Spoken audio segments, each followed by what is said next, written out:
So, okay, historically in the United States, 20 to 25% of the population have been home buyers. And this number has remained consistent over a long period of time, 30, 40 years even. This 20 to 25% of the population means that they have the down payment money available and the credit score of needed and the desire to purchase a home. So that consisted of the demand for housing value, 20 to 25% of the population. So the question quickly becomes, what happened in 1997? So what happened in 1997? There was an incredible run-up in property values during this time. Well, it's actually quite simple. The banking community and the government decided that they wanted to lend to more people. The banking community wanted to lend to more people because it created more money in their pockets. The government wanted to lend to more people because it gave the appearance that they were spreading the American dream further into the community of the country. Therefore, in order to achieve this, they created financial instruments that allow people outside of the typical 20 to 25% to be able to get loans. And what did this do? This increased the buying pool. In fact, some numbers say that the numbers had increased to 50% or more of the population that was eligible to buy a home under these newly created programs. Now, again, this increased the buying pool from 25% of the population to 50% of the population, which increases demand, and demand does is what? Increases property values. So starting in 1997, we see this dramatic run-up in property values based upon the dramatic increase in buying pool.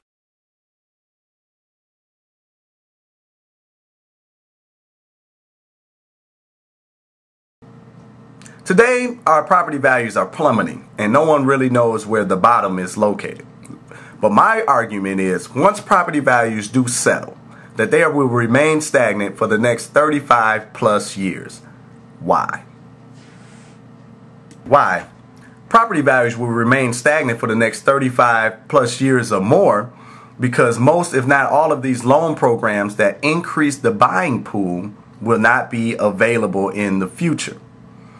And if these loan programs are not available in the future, then that means that the buying pool will contract. The percentage of buyers that can purchase a home will contract. Think about it this way. Lenders are not going to take risks on these properties anytime soon. And the percentage of buyers with buying power will retreat back to the 20 to 25% levels, stagnating demand and property values.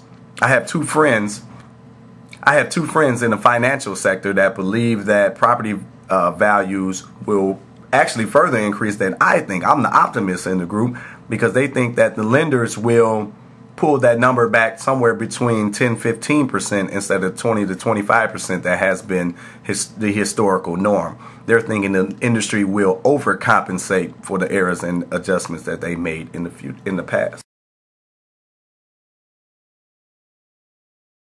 Not an absolute statement. I think property values will rise and fall differently depending on where you are in the country. For instance, certain neighborhoods may rise and certain neighborhoods may fall depending on geographical trends, job availability, economic pressures, and a host of other things that we won't get into. The point is, over the next 35 plus years, property values will remain relatively stable across the board. When you have demand returning to 20 to 25% levels or lower, like it has been historically, then I think that that is a very big element that you have to consider, especially considering that demand is linked to the lending industry, and lending industry is tightening its standards no matter what your view is. I believe that that is to be a universal axiom that we all understand. The lending industry is contracting, therefore the people that are eligible to receive loans will contract. This demand contraction creates a decline in property values, and once that demand is stabilized, property values will stabilize as well.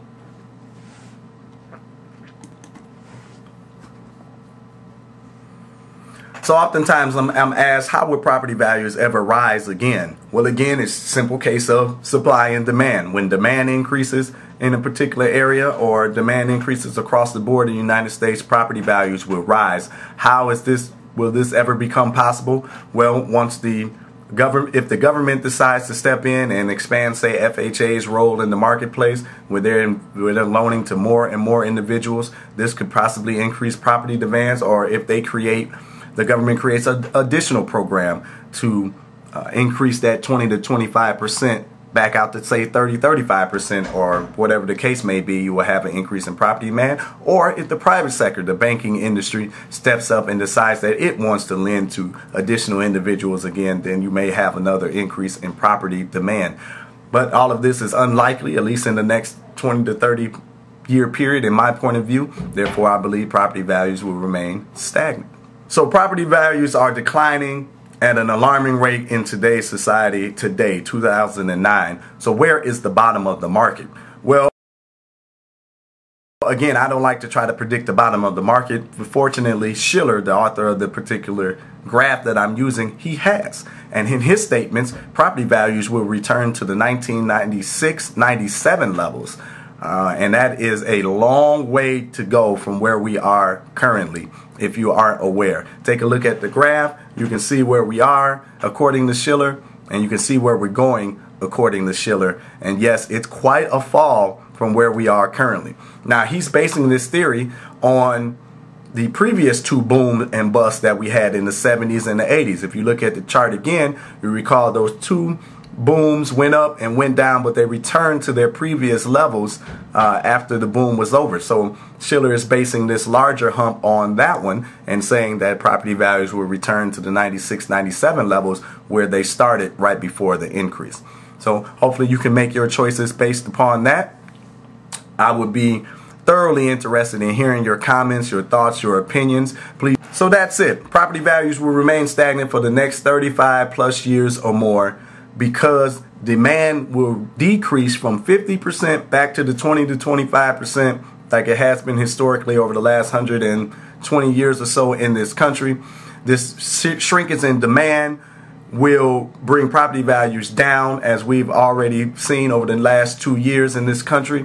Once property values fall to where they're bottomed out, property values will remain stagnant because demand will remain stagnant.